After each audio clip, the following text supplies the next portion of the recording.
Good morning students. बेटा कल हम पढ़ रहे थे ट्रिग्नोमेट्री, और ट्रिग्नोमेट्री के हमने कितने क्वेश्चन सोल्व कर लिए हैं फर्स्ट पार्ट में? 6 क्वेश्चन।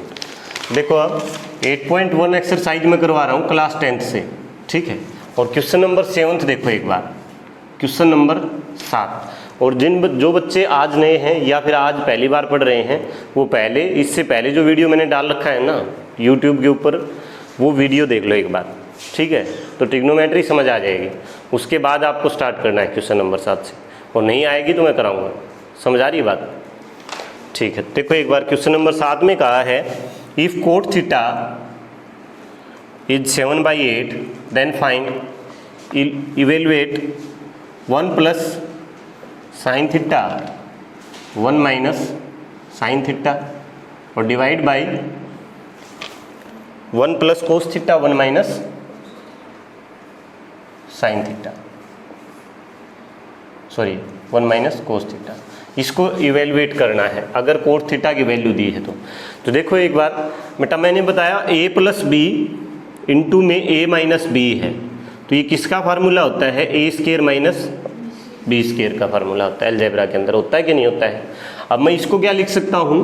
1 का स्क्वायर माइनस में साइन स्क्वायर थीटा लिख सकता हूँ कि नहीं? और नीचे भी यही चीज़ है, तो इसको क्या लिख सकता हूँ? 1 का square minus cos square theta. अब 1 का स्क्वायर कितना होता है बेटा? 1 माइनस में साइन स्क्वायर थीटा, और 1 का स्क्वायर कितना? 1 माइनस में कोस स्क्वायर थीटा, ठीक है। अब देखो साइन स्क्वायर थीटा, यहाँ से हम कोट थीटा की वैल्यू हमें मिल गई है, तो कोट थीटा का रेशियो क्या होता है? एक बार रेशियो देखो, PBP पंडित बद्री प्रसाद हर हर बोले सोना चांदी तोले। तो कोट थीटा की वैल्यू क्या होती है? B/P। कोट थीटा की वैल्यू क्या होती है? B/P। तो बेस अपना क्या है? एक राइट एंगल ट्रायंगल बना लेते हैं ABC, और जहाँ पे बेस कितना है अपने पास? राइट एंगल यहाँ पे है, और थीटा कहीं पे भी ले लो। बेस कहाँ कितना बताया है? बेस है 7 और परपेंडिकुलर कितना है? 8। तो हमें निकालना है हाइपोटेन्यूस। तो हाइपोटेन्यूस डायरेक्ट निकल सकता है क्या? ट्रिपलेट्स होता है कोई? नहीं होता है, ट्रिपलेट्स नहीं होता है। तो निकालोगे h का स्क्वायर कैसे? p square plus b square, p square में प्लस में b स्क्वायर। तो p का स्क्वायर कितना? परपेंडिकुलर स्क्वायर कितना? 8 का स्क्वायर कितना? 64, और बेस 7 का स्क्वायर कितना? 49। 64 और 49 होते हैं बेटा 113। तो h का स्क्वायर कितना हो गया? 113। h की वैल्यू कितनी आ जाएगी बेटा? √113। कितनी आ जाएगी? √113। यहाँ तक किसी को कोई डाउट है? ठीक है, तो मैं h की वैल्यू यहाँ पे लिख देता हूँ √113। अब इसको इरेज कर देता हूँ, ठीक है। अब देखो आगे, अब हमें पता है हमें रेशियो किसका चाहिए है? साइन स्क्वायर थीटा का चाहिए है। ये रहा sine square theta. Sine square theta का रेशियो क्या होता है बेटा? P/H होता है, 1 माइनस P/H का स्क्वायर, और divide by 1 minus cos square theta B/H का स्क्वायर, ठीक है। इसको सोल्व करेंगे तो 1 माइनस P कितना है अपने पास बेटा? P कितना है? 8 है। कितना है? 8। उसके बाद H कितना है? √113 का स्क्वायर। ये हो जाएगा 1 माइनस B कितना है अपने पास? 7, और H कितना है? √113 इसका स्क्वायर। अब इसको आगे और सोल्व करेंगे तो ये बेटा आ जाएगा 1 माइनस 8 का स्क्वायर कितना? 64, और √113 का स्क्वायर करोगे तो रूट स्क्वायर से स्क्वायर रूट कैंसिल हो जाएगा। कितना आ जाएगा? 113 डिवाइड बाई कितना आ जाएगा? फिर से वही 1 माइनस 49 बटा कितना? 113। 7 का स्क्वायर 49, √113 का स्क्वायर करोगे तो स्क्वायर रूट से स्क्वायर रूट कैंसिल हो जाएगा, और बचेगा कितना? 113। यहाँ से अगर आगे क्वेश्चन सोल्व करते हैं 113 माइनस 64 और डिवाइड बाई 113 माइनस 49, और सॉरी डिवाइड बाई कितना रहेगा? 113 माइनस 64 डिवाइड बाई 113, और 113 minus 49 divide by 113। Continued fraction है बेटा, डिनोमिनेटर से डिनोमिनेटर कैंसिल हो जाएगा। यहाँ पे कितना बचेगा? 49, और यहाँ पे कितना बचेगा? 64। आंसर आ जाएगा 49/64, ठीक है। कोई दिक्कत कोई परेशानी नहीं है। चलो, तो इसका सेकंड पार्ट, और देखो इसी क्वेश्चन का सेकंड पार्ट में कहा है बेटा, देखो इसी क्वेश्चन के सेकंड पार्ट में कहा है, सभी क्लासेज के डस्टर यहाँ इकट्ठे कर दिए हैं क्या?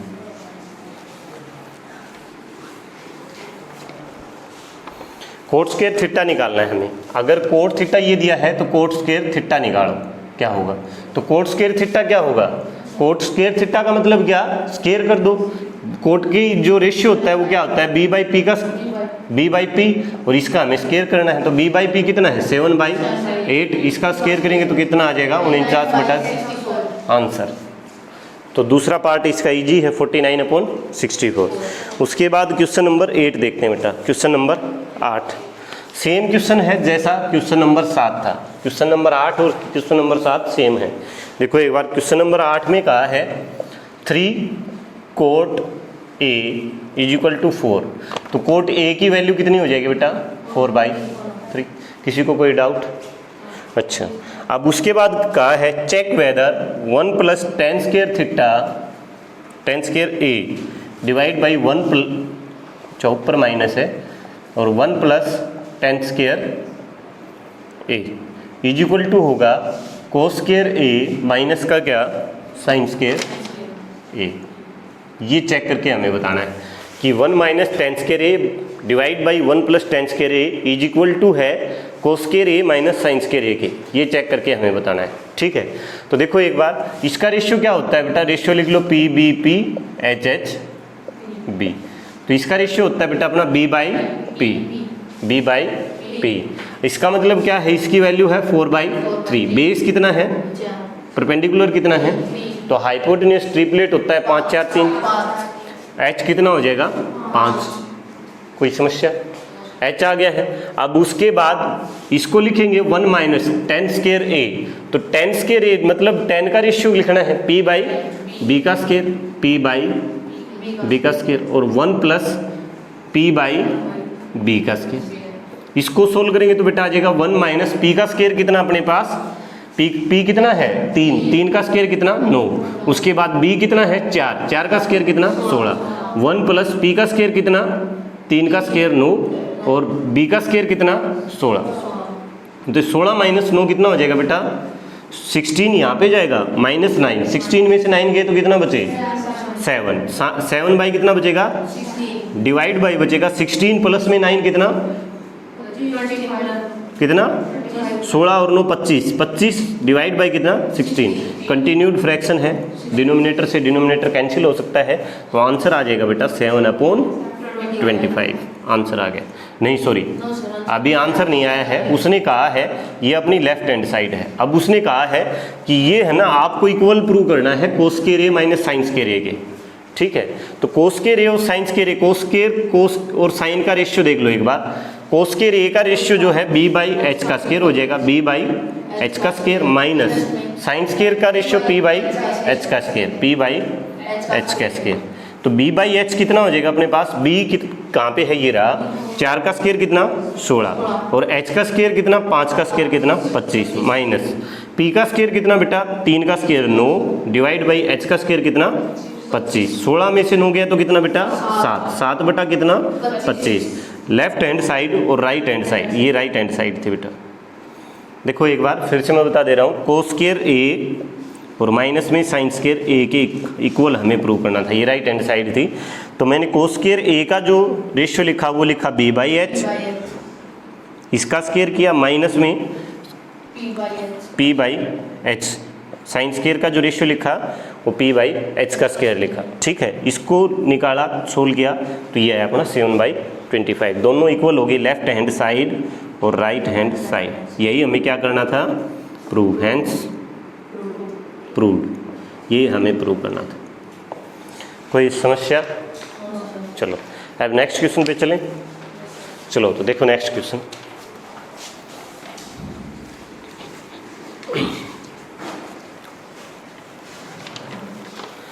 क्वेश्चन नंबर 9 देखो, in a triangle ABC right angle at B। ये कह रहा है बेटा एक ट्रायंगल है ABC और राइट एंगल है ABC, राइट B पे है, राइट एंगल B पे है। इफ tan A है tan A equal to 1/√3, tan A equal to 1/√3। तो उसने कहा find value of sine A, first part करना है हमें, sine A cos C plus cos A sine C, इसको हमें निकालना है पहले पार्ट में। तो देखो बेटा, एक बार जब एंगल ए दे रहा है, एक बार एंगल सी दे रहा है, तो इस चीज़ को ध्यान रखना है बस। एंगल ए पे देगा तो परपेंडिकुलर और बेस चेंज हो जाएंगे एंगल सी पे जब होगा तब, यानी एक बार एंगल सी देगा और एक बार एंगल ए देगा, तो दो साइड चेंज होनी है। मैंने बताया है कि जो एंगल दिया है ना बेटा, उसके सामने वाली भुजा क्या होती है, परपेंडिकुलर, और जिस भुजा पे दो एंगल बने हैं वो क्या होती है, बेस। समझ आई है बात? ठीक है, तो पहले ए पे दे रहा है, यहाँ पे दिया तो परपेंडिकुलर कौन बनेगा अपना, ये, और बेस कौन बनेगा, ये, और हाइपोटेन्यूज कौन बनेगा, हाइपोटेन्यूज चेंज नहीं होना है, हाइपोटेन्यूज चेंज नहीं होना है। ठीक है, अब देखो पहले तो सबसे पहले 10 का रेशियो देखो, P B P H H B, यानी पी बाई बी, 10 का रेशियो है पी बाई बी, और p बाई बी की वैल्यू है 1/√3। तो मैं h निकाल सकता हूँ क्या बेटा यहाँ से? है? निकाल सकता हूँ। h की वैल्यू आ जाएगी p का स्क्वायर 1 और इसका स्क्वायर कितना 3 सॉरी h स्क्वायर, तो h स्क्वायर की वैल्यू आ जाएगी 4 और h की वैल्यू आ जाएगी 2। h की वैल्यू कितनी आ जाएगी 2, तो ये याद रख लो, h इज इक्वल टू कितना आ जाएगा 2 यहाँ से। कोई समस्या है? ये 2 आ गया, डायरेक्ट लिखो तो डायरेक्ट, वरना k लगा सकते हो हर जगह पे। ठीक है, 2k, ये कितना था अपने पास, परपेंडिकुलर कितना है 1k, और बी बेस कितना है √3। ठीक है, कोई समस्या नहीं है। चलो, तो अब साइन ए जब है, अब रेशियो को देखो बेटा, जब साइन ए है तो मैं क्या, एंगल कहाँ पे बनेगा अपना, ए पे। ठीक है, और रेशियो क्या होता है, p बाई एच होता है। p कौन है, BC है, कौन है, BC है, अपोन में h कौन है, AC, इनटू में, गुणा में, अगर कुछ नहीं है तो गुणा में, कोस C है।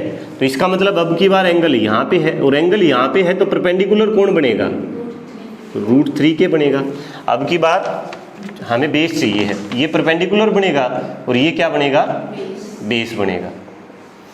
तो ऊपर क्या हो जाएगा, बेस कौन है, BC, और अपोन में हाइपोटेन्यूज, सॉरी हाँ, हाइपोटेन्यूज कौन है, AC, प्लस में, अब फिर से कोस A पे आओ, एंगल A दिया है तो फिर ये परपेंडिकुलर बन गया है और ये क्या बन गया है, बेस बन गया है।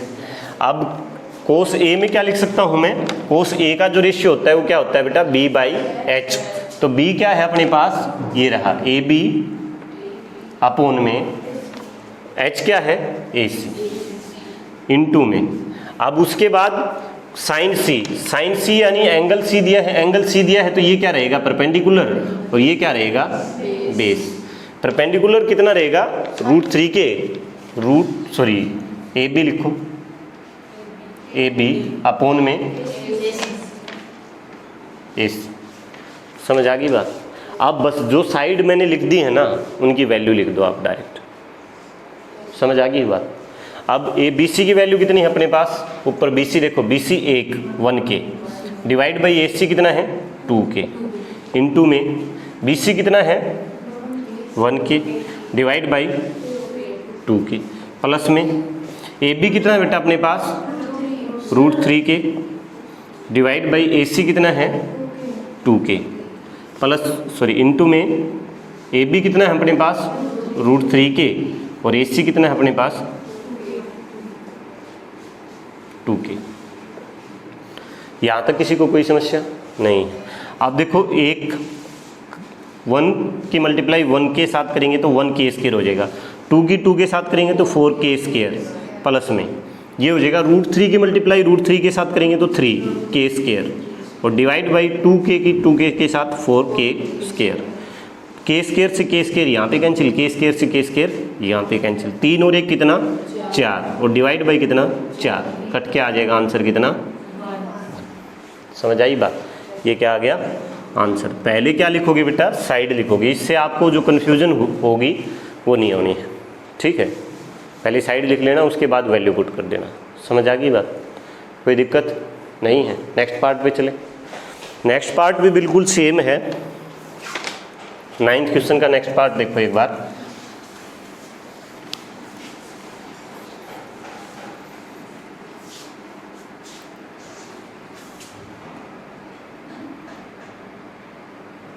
सेम क्वेश्चन है और उसने कहा है अब की बार आपको वैल्यू निकालनी है कोस ए कोस सी, कोस ए cos C plus minus sign ए साइन सी, इसकी वैल्यू निकालनी है अब की बार आपको। और tan a is equal to हमें दिया था, कोई बात नहीं है, tan a is equal to दिया है क्या 1/√3 और h की वैल्यू कितनी आई थी अपने पास 2k, 2, ठीक है, सबके साथ k लगा लेंगे, इसके साथ भी k, इसके साथ भी k, इसके साथ भी k, ठीक है। रेशियो फिर से लिख लेते हैं p b p h h b, ठीक है। tan का जो रेशियो था बेटा वो क्या था p/b, यानी परपेंडिकुलर अपॉन क्या बेस 1k अपॉन में √3k, ठीक है। अब सबसे पहले कह रहा है कि एंगल कोस ए की जब बात करेगा ना, तो कोस ए पे जब एंगल की बात कर रहा है तो इसका मतलब है कि पहले तो रेशियो देखेंगे क्या होता है, कोस का रेशियो b/h होता है। अब एंगल ए पे है, एंगल कहाँ पे है ए पे, तो बेस कोण परपेंडिकुलर कोण बनेगा BC बनेगा, परपेंडिकुलर कोण बनेगा BC, तो लिख लो परपेंडिकुलर बेस चाहिए ना हमें, पहले बेस चाहिए तो बेस कोण बनेगा AB अपॉन में h कितना AC, h थप्पड़ मारूंगा HAC, ठीक है, इनटू में कोस C। अब की बार कहता है C पे, तो C पे तो इसका मतलब बेस कोण बनेगा BC और अपॉन में h कितना माइनस साइन ए पे एंगल देगा तो ये परपेंडिकुलर, और परपेंडिकुलर अपॉन हाइपोटेन्यूज होता है, परपेंडिकुलर क्या बनेगा BC अपॉन में AC, इनटू में फिर चाहिए हमें क्या कहा है साइन C पे देगा तो परपेंडिकुलर कौन बनेगा AB अपॉन में AC, बस अब इसकी वैल्यू रख देनी है, आंसर आ जाएगा। अब परपेंडिकुलर क्या था 1k और बेस क्या था √3k और ये कितना था 2k, रख दो बस सबकी वैल्यू। AB की वैल्यू कितनी हो जाएगी √3k, AC की वैल्यू कितना 2k, इनटू में BC की वैल्यू कितना 1k डिवाइड बाई कितना 2k, माइनस BC की वैल्यू कितना 1k माइनस कितना sorry divide by 2k, into में AB की वैल्यू कितनी है बेटा √3k और डिवाइड बाई कितना 2k। अब इसको सोल्व करेंगे तो √3k की मल्टीप्लाई करेंगे 1k के साथ, √3 इंटू में 1 तो √3 रह जाएगा और k की k के साथ k स्क्वायर हो जाएगा, डिवाइड बाई 2 की मल्टीप्लाई 4, k की k के साथ, अच्छा माइनस यही आएगा √3। अब देखो कुछ है यहाँ पे भी कुछ नहीं है, सेम संख्या है, यहाँ पे भी कुछ नहीं है, सेम संख्या है, इसमें से ये घट जाएगा तो सेम k स्क्वायर से k स्क्वायर काट लो, चाहे √3/4 √3/4 क्या रहेगा 0 आंसर। कोई समस्या है? नहीं है, आंसर नहीं है, अच्छा मैंने सुना आंसर नहीं है सर, समस्या नहीं है। पहले क्या लिखोगे साइड्स लिखोगे, पहले क्या लिखोगे बेटा उसके बाद रेशियो लिखोगे, ठीक है, उसके बाद साइड की वैल्यू लिख लेना। उसके बाद क्वेश्चन नंबर देखो बेटा 10, question number 10,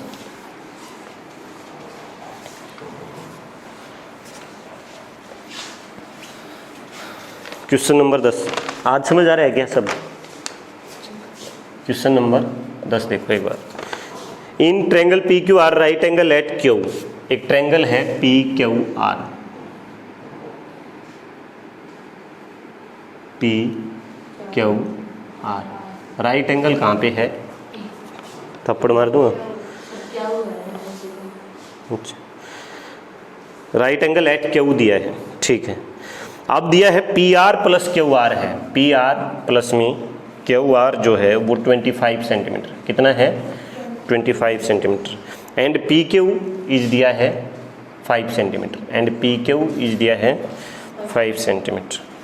determine value of sine P cos P and tan P, sine P cos P tan P। सबसे पहले तो दिक्कत क्या हुई, उसने हमें साइड तीनों कंप्लीट नहीं दी है, ठीक है। उसने एक तो ये बता दिया कि PQ की जो वैल्यू है वो कितनी है जी 5 सेंटीमीटर है।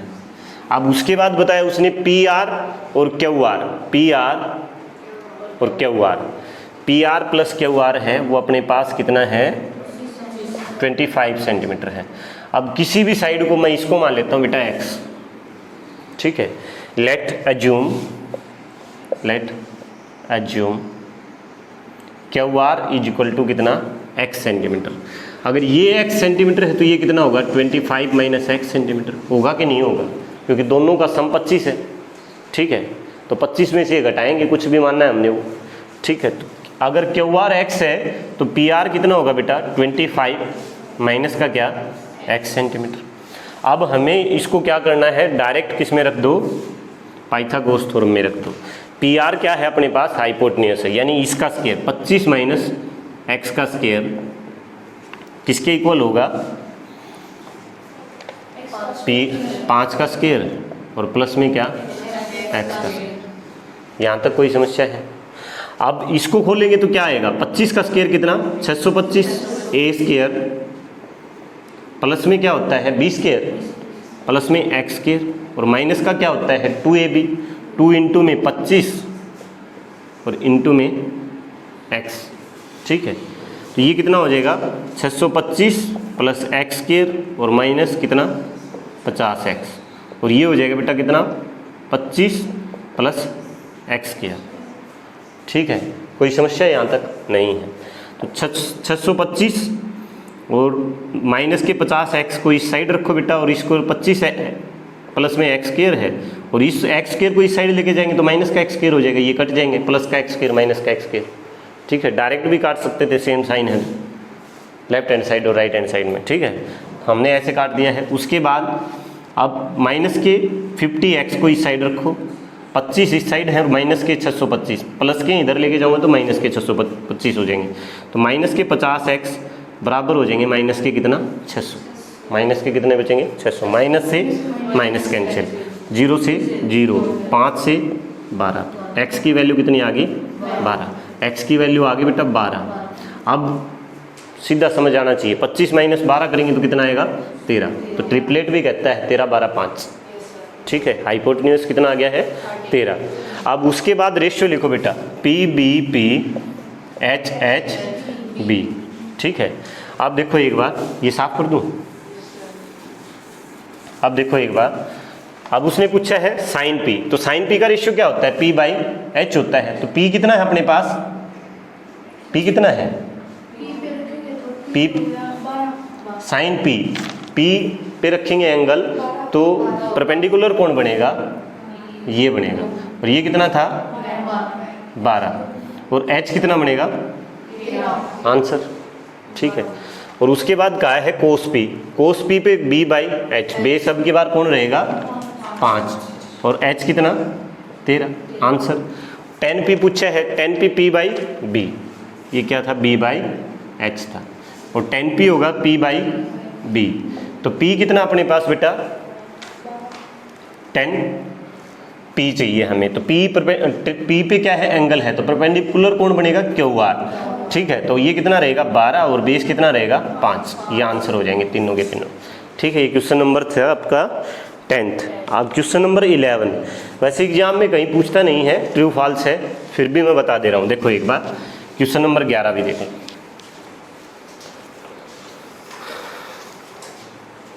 एक्सरसाइज कंप्लीट हो गई है ना, ठीक है। तो कल तुम्हारी तरफ से भी कंप्लीट चाहिए मुझे। क्वेश्चन नंबर 11 में क्या कह रहा है, वो कह रहा है the value of tan a is always less than 1। ये कह रहा है कोई राइट एंगल ट्रायंगल है, ठीक है, ABC, यहाँ पे राइट एंगल है।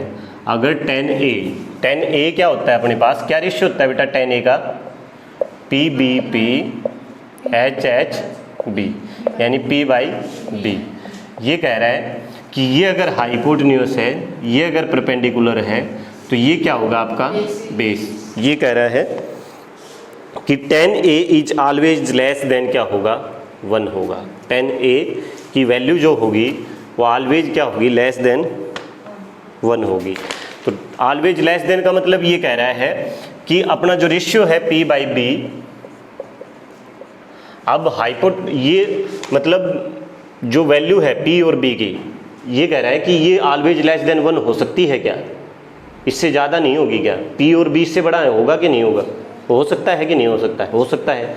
इसका मतलब ये क्या कह रहा है, फॉल्स, ठीक है, झूठ कह रहा है। समझ आ रही बात मैं क्या कह रहा हूँ।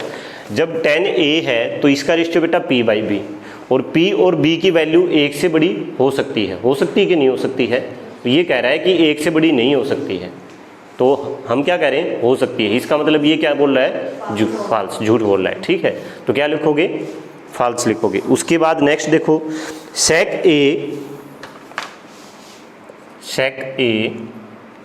Is 12/5 for some value of angle A, ठीक है। इसी ट्रायंगल में देखते हैं बेटा, इसको देखो एक बार, इसको छोड़ दो, ये ABC बन गया है, और सेक ए, फिर से रेशियो लिखो PBP HHB। H/B क्या होता है, ratio of sec, secant theta, क्या H/B, ठीक है। उसने कहा है कि अगर 12/5 है, यानी H अपना 12 है और B 5 है, तो ये पूछ रहा है कि ये वैल्यू हो सकती है क्या, हो सकती है कि जहाँ पे हाइपोटेन्यूस 12 हो, बेस 12 हो, परपेंडिकुलर कुछ और निकल जाए, तो ये वैल्यू हो सकती है, हो सकती है बिल्कुल। क्यों, हमें सब क्या देखना था कि लार्जेस्ट साइड है ना, वो क्या होती है, हाइपोटेन्यूस है, तो उसने लार्जेस्ट साइड क्या बताई है, 12, और बेस क्या बताया है, 5, तो परपेंडिकुलर आ सकता है, कोई दिक्कत नहीं है बेटा, ठीक है। समझ आ रही है ना बात। ट्रिपलेट को फॉलो करे ना करे, हमें लार्जेस्ट साइड को क्या करना होता है, चेक करना होता है, क्योंकि हाइपोटेन्यूस जो होती है वो लार्जेस्ट साइड ऑफ ट्रायंगल होती है, क्या होती है, लार्जेस्ट साइड ऑफ ट्रायंगल। तो उसने 12 बताया यहाँ पे, ये लार्जेस्ट है, ये छोटा है, तो ये वैल्यू भी आ सकती है, 12 से छोटी आ सकती है ना, ठीक है। तो ये हो सकता है, तो ये कैसी स्टेटमेंट है, ये ट्रू है, कैसी है, ट्रू। समझ आ रही है बात। उसके बाद थर्ड देखो, कोस A is a abbreviation used for cosecant of angle A। ये कह रहा है cos A is the abbreviation used for the cosecant of angle A।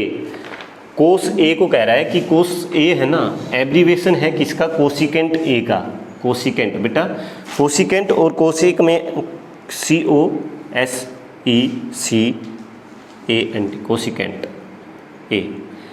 Cosecant और कोस ए में अंतर होता है, जो कोसेक मैं बोलता हूँ ना, कोसेक, तो कोसेक इसको बोलता हूँ। ये कह रहा है कि कोस ए जो है एब्रीवेशन है किसका, कोसिकेंट ए का, नहीं है, कोसाइन होता है। ये क्या होता है, कोस ए कोसाइन होता है, क्या होता है, एब्रीवेशन किसका है, कोसाइन का है। मतलब एब्रीवेशन का मतलब क्या, छोटी फॉर्म, ठीक है ना। कोसिकेंट की छोटी फॉर्म को क्या बोलते हैं हम, कोसेक बोलते हैं, और कोसाइन की छोटी फॉर्म को क्या बोलते हैं, कोस, ठीक है। समझ आ गई बात क्या कह रहा हूँ। कोसाइन की छोटी फॉर्म को क्या बोलते हैं, कोस, कोसिकेंट की छोटी फॉर्म को क्या बोलते हैं, कोसेक। समझ आ गई बात। ये कह रहा है कि कोस ए जो है वो कोसिकेंट की ही एब्रीवेशन फॉर्म है, नहीं है, क्या कह रहा है, गलत कह रहा है। क्या है, कैसी स्टेटमेंट है, फॉल्स। समझ आ गई बात। किसी को समस्या, सर के ऊपर से जा रही हो बात, फिर से बताऊं। मैं ये कह रहा हूँ बेटा कि कोसिकेंट ए है ना, कोसिकेंट जो है वो कोसेक के लिए यूज करते हैं, मतलब कोसिकेंट की जगह कोसेक यूज करते हैं हम। इसकी एब्रीवेशन फॉर्म है वो कोसेक, क्या है, कोसिकेंट है। कोसेक की एब्रीवेशन फॉर्म क्या है, कोसिकेंट। कोस की एब्रीवेशन फॉर्म क्या है, कोसाइन है, क्या है, कोसाइन। समझ आई, कोस बेटा एब्रीवेशन फॉर्म कोस की कोसाइन है, समझ आई। कोस एब्रीवेशन का मतलब होता है फैली हुई, मतलब पूरी अगर हम देखें ना तो इसका मैं उल्टा ऐसे बता गया। देखो कोसिकेंट की छोटी फॉर्म को एब्रीवेशन का मतलब ये कि ये विस्तृत अवतार है, ये हम छोटा करके बता रहे हैं आपको, कोसेक, ठीक है, कोसिकेंट। समझ आ गई बात। अब क्या कह रहा हूँ, एब्रीवेशन का मतलब समझ आया, ठीक है। अब नेक्स्ट देखो, ये कैसी स्टेटमेंट है, इसका मतलब फॉल्स है। उसके बाद कह रहा है cot A is product of cot and A. ये कह रहा है cot A is product of, product का मतलब क्या होता है बेटा, कोट एंड ए, ये है वो ये कह रहा है कि कोट ए प्रोडक्ट है किसकी, कोट की और ए की। कोट ए मैंने बताया बार बार बेटा, ए जो होता है ना वो हमेशा एंगल के लिए यूज होता है। किसके लिए एंगल यूज होता है?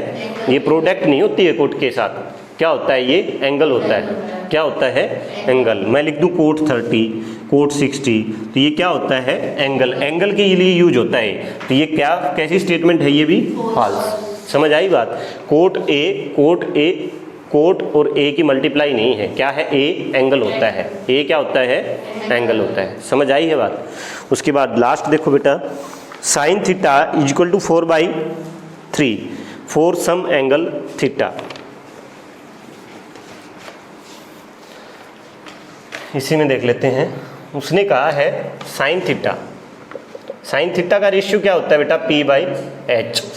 और क्या कह रहा है? 4/3 फॉर सम एंगल थीटा। क्या ये वैल्यू हो सकती है थीटा के लिए? नहीं हो सकती। क्यों? क्योंकि हाइपोटेन्यूज सबसे बड़ी लार्जेस्ट साइड होनी चाहिए। इसने तो हाइपोटेन्यूज से बड़ा परपेंडिकुलर बता दिया, पॉसिबल ही नहीं है।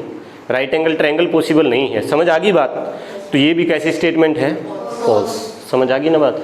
क्या एक चीज़ तो याद रखनी है कि लार्जेस्ट साइड ऑफ ट्रायंगल क्या होती है? हाइपोटेन्यूज होती है। हाइपोटेन्यूज हमने देखा यहाँ पे कितना है? 3, और यहाँ पे कितना है? परपेंडिकुलर 4। तो ऐसा हो ही नहीं सकता है कि हाइपोटेन्यूज से परपेंडिकुलर बड़ा हो। क्यों? क्योंकि हाइपोटेन्यूज क्या होती है? सबसे largest side of right angle triangle होती है। ठीक है, समझ आ गई है बात? तो ये थी बेटा आपकी 8.1 एक्सरसाइज, क्लास 10 की 8.1। सारे क्वेश्चन एक एक मैंने पढ़ाए हैं, अच्छे से पढ़ाए हैं। तब अच्छे से मैं उम्मीद करता हूँ कि आप सब भी अच्छे से पढ़ेंगे, और मुझे अच्छे से ही चाहिए हैं सभी से। कोई क्वेश्चन छोटा नहीं है ना? अच्छे से बिल्कुल सारा बिल्कुल बेसिक करा के उसके बाद एक्सरसाइज पे आया हूँ। तो ऐसे ही आपकी पकड़ ट्रिग्नोमेट्री के ऊपर होनी चाहिए। जैसे मैं पढ़ा रहा हूँ वैसे चलना है। समझ आ रही बात जो कह रहा हूँ? हैं? ठीक है। और बीच बीच में गायब नहीं होना है। गायब होने का मतलब ये है, चाहे आप वीडियो देख रहे हो, चाहे लाइव मुझे देख रहे हो, चाहे आप क्लास ले रहे हो, बीच बीच में हमेशा मैं कहता हूँ कि लगातार नए आने से आप कुछ भी नहीं बन सकते हैं। ठीक है, कुछ भी नहीं बन सकते, ये बनोगे बस। इसका कोई महत्व होता है क्या ज़िंदगी में? होता है? हैं? लगातार ना आने से। ठीक है, और इसका महत्व होता है बेटा ये कंटिन्यूटी। क्या है ये? कंटिन्यूटी। आप आ जाए, कल नहीं आए, फिर आए नहीं आए, फिर आए नहीं आए, फिर आए नहीं आए। ठीक है, तो कुछ बना गया। और अगर लगातार आए हो तो कुछ ना कुछ बन रहा है। क्या बन रहा है? समझ आ रही है ना बात? ठीक है, यानी कुछ नहीं सीखोगे तो कुछ ना कुछ ज़रूर सीखोगे। खुद से मेहनत नहीं करोगे ना। स्कूल में लगातार आओगे, स्कूल का मतलब क्लास यहाँ पे लगातार आ रहे हो, तो इसका मतलब है कुछ ना कुछ ज़रूर सीख के जा रहे हो। ठीक है, तो कंटिन्यूटी ज़रूरी है। जिनको मौका मिल रहा है वो पढ़ो दबा के, मेहनत करो बेटा, लगे रहो। और दिक्कत प्रॉब्लम किसी भी बच्चे को है, अगर वीडियो देखते समय भी है, तब भी बेटा आपसे भी दूर नहीं हूँ। आप व्हाट्सएप पे मुझे क्वेश्चन भेज सकते हो, और डायरेक्ट यहाँ पे भी कमेंट सेक्शन में पूछ सकते हो मुझसे कमेंट करके कि सर ये क्वेश्चन कैसे हुआ है। ठीक है, तो all the best, thank you.